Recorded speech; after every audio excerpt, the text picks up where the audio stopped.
And this is now becoming a real crisis. Harry was not in love with Meghan Markle. He was in love with somebody else who turned him down. Quick one before we get into it. This story gets messy fast. Make sure you're subscribed so you don't miss how this unfolds, because each piece adds something new. When you look at the one who got away, and she's living the life that you hope to live one day, in Mystique no less, with a lovely man who treats her very well, of course that is going to hurt. On March 30th, 2026, Chelsy Davy dropped a quiet post on Instagram. No warning, no headlines, just a photo. She's standing on a beach in Mauritius, sunlight hitting just right, holding her third baby, a boy named Finn wrapped in a white blanket. No PR spin, no camera crew, no staged moment. I don't think that Harry would ever leave those children. And so he's stuck in California and he doesn't have any friends, really. You know, Nacho is there sometimes, but he also lives in Florida and he's constantly traveling. He hangs out with his security guards and Meghan and the kid. Just real life, simple and calm. That same week, literally the same week, Prince Harry is sitting in a London courtroom, not Oceanside, not holding his child, but locked into a legal fight with the Daily Mail over a grudge that's been dragging on for years. And then it gets worse. Private messages suddenly show up as evidence. He has woken up and smelled the roses. And he's not happy because it's not roses he's smelling. He's smelling something bad, poop. Messages he said didn't even exist. Messages with words like sugar. Messages about movie snuggles. Things that pull the past right back into the spotlight. Two people who once shared 7 years together, now living completely different realities. One building a peaceful family life far away from cameras. The other watching his credibility get questioned in real time under oath. Harry is heartbroken all over again. Now, of course, this is something that he is never going to admit publicly, especially as his marriage to Meghan Markle crumbled. And that 1 week, it tells the whole story. Because this isn't just about whether Harry misses Chelsy. That's way too simple. This is about how everything slowly unraveled. How someone who once had love, structure, You can see it in their public appearances that this man can't even stand to look at this woman. and purpose lost it piece by piece, decision by decision, until there was nothing left holding it all together. And here's the part that hits hard. Chelsy didn't just walk away. She built the exact life he used to talk about wanting. Africa. Diana looked after him like a child. He was a child, but she had to really nurse him and hold him. And he was a damaged child from the start. Peace, privacy, kids, no chaos, no cameras. She made it real.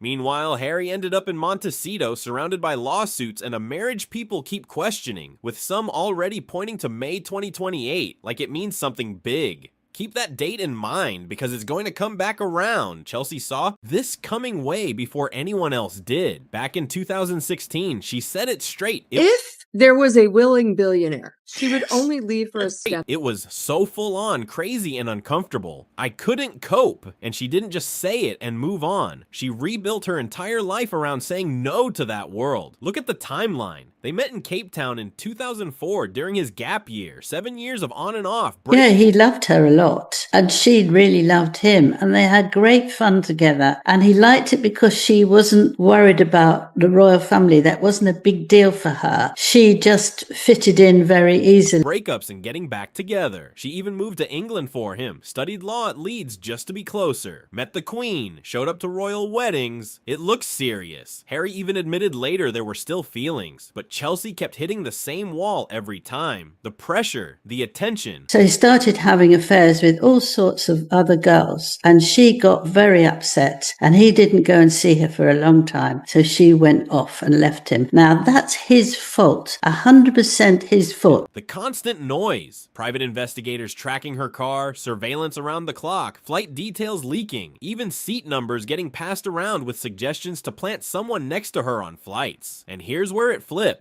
Because Harry's entire court battle is built on the idea that the press destroyed what they had. He told the court he felt like tabloids wanted him single. But Chelsy's own words tell a different story. She didn't just leave because of the press. She walked away from the entire system. The attention made it worse, no doubt, but it wasn't the root of it. She didn't need someone to blame. Totally miserable, totally allowing his negative past to take over him, all of these court battles, and just a great sense of sadness, actually, and anger connected to. She just chose a different life. And once she left, she really left. Qualified as a solicitor at one of the top law firms in the world, then switched paths completely, studied gemology, built her own jewelry brand from the ground up with ethical African gemstones, real sourcing, real structure. She married Sam Cutmore Scott, a hotelier who stays far from the spotlight. A wedding so private she picked up her dress from a hotel boutique the day before. Nothing can actually get through to him to be happy now. He just feels it. It's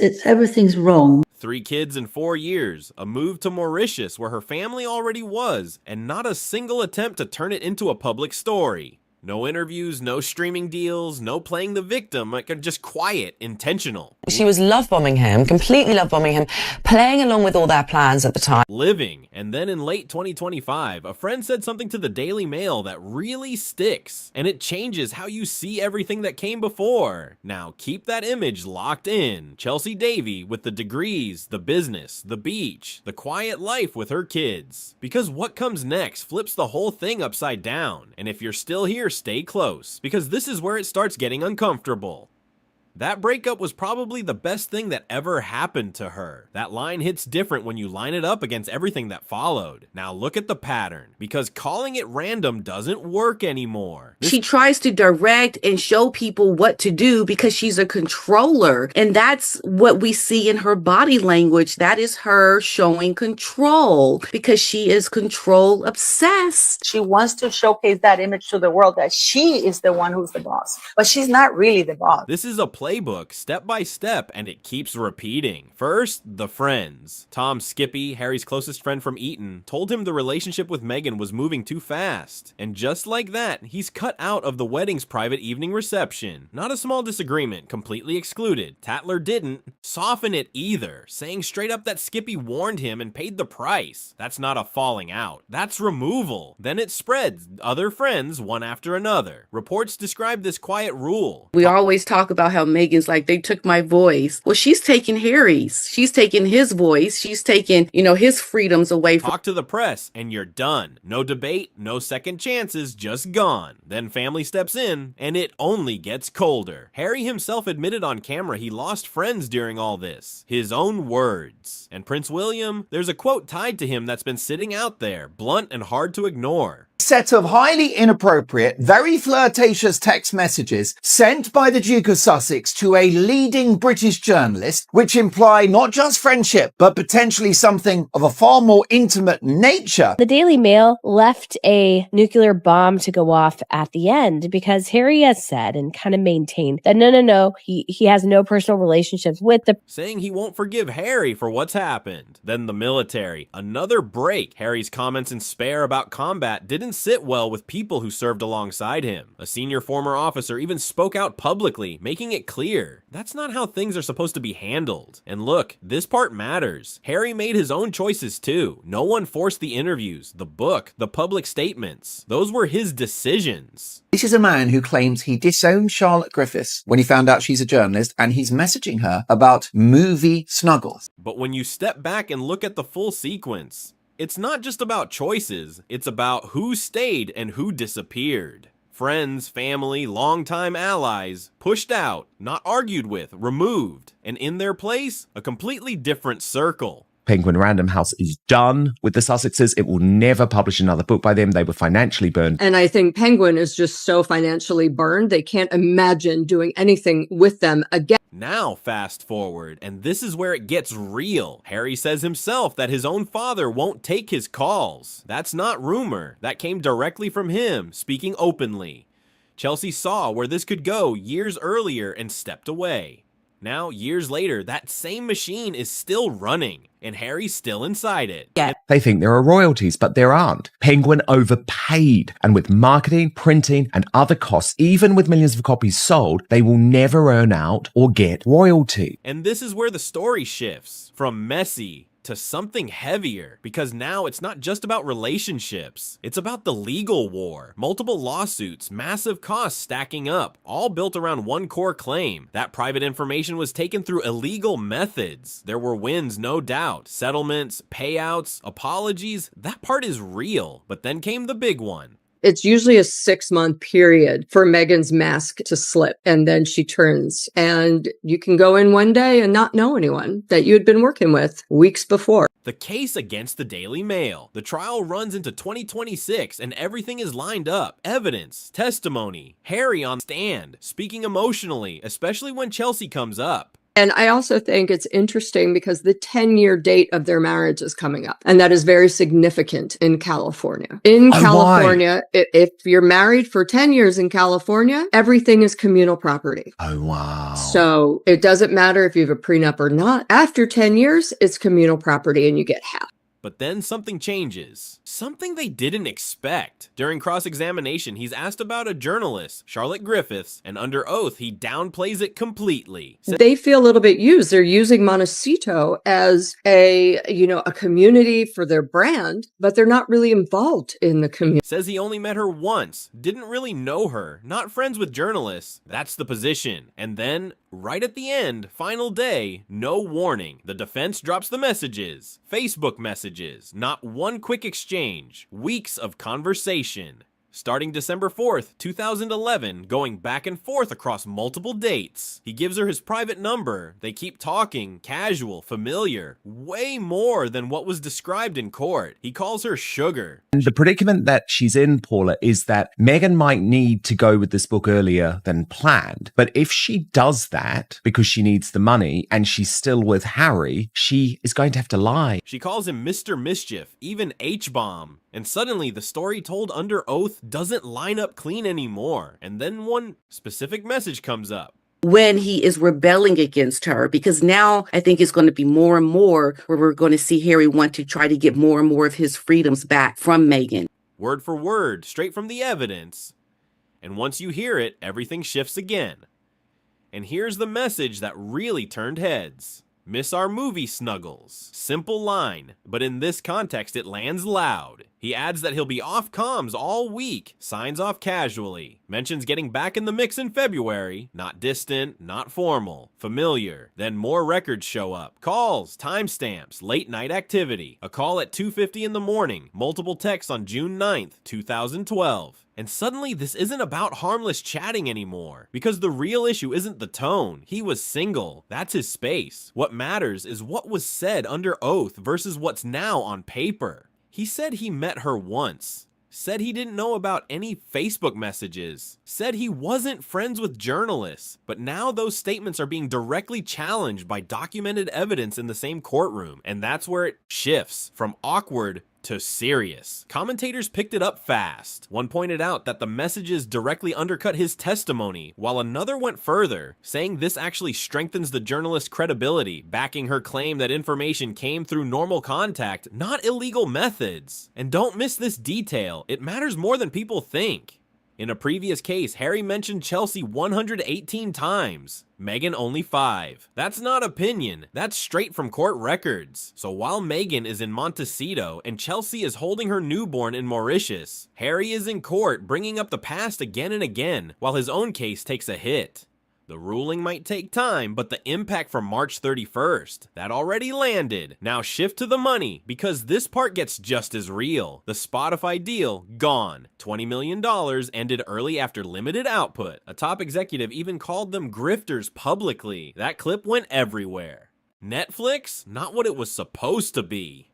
One big success, but several projects barely made noise. By 2025, the deal gets scaled back, and in 2026, they step away from backing Meghan's brand entirely. Internally, the mood was blunt. We're done. Publishing? Not looking strong either. Reports say multiple proposals didn't land, and insiders are saying the relationship with the publisher is finished after past issues. Now add it up. They've made serious money before, no question. Book sales, deals, inheritance, property value. It's all real. But the spending doesn't slow down. Millions a year on security, high property costs, staff, legal battles stacking up fast. And the structure around them? That's been shrinking too. Staff leaving. teams downsizing, even their foundation shifting models with fewer people involved. So no, they're not broke, but the direction, that's where people start asking questions. And then there's one final detail that keeps us coming up, not rumors, just timing. Under California law, once a marriage hits 10 years, it enters a different category, one that can change everything financially with no clear cutoff. May 19th, 2018, that's the wedding date, which puts the 10-year mark at May 19th, 2028, just over 2 years away.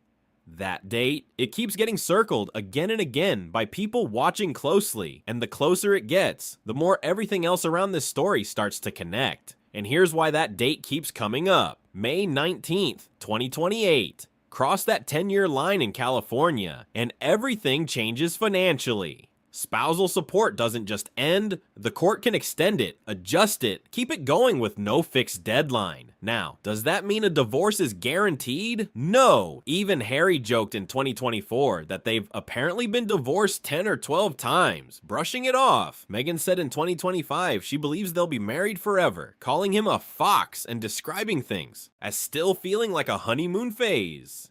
And to be clear, everything laid out here comes from records, filings, direct quotes, and named sources.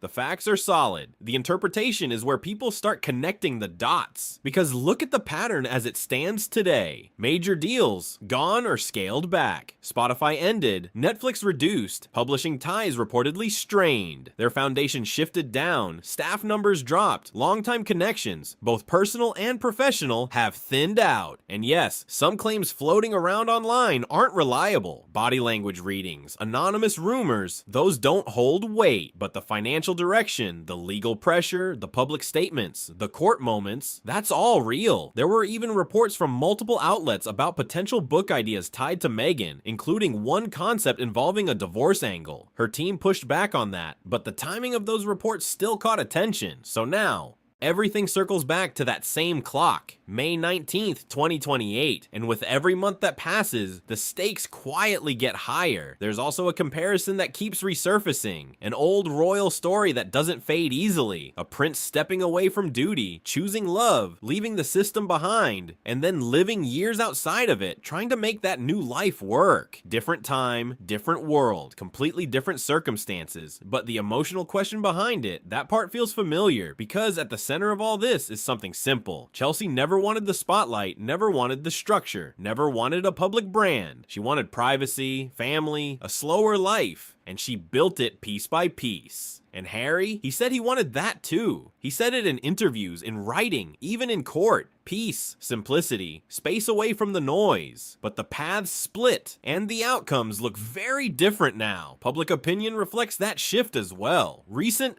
polling shows a clear gap in perception compared to other members of the royal family. And once that image changes, it's hard to reverse. So the real question isn't what the public thinks. It's whether Harry ever looks at everything, the choices, the outcomes, the direction, and sees it the same way. Because years have gone into this path. Legal fights, deals that didn't last, a memoir that changed relationships, and constant pressure around every move. And at the same time, far from all of that, there's a quiet image that keeps coming back.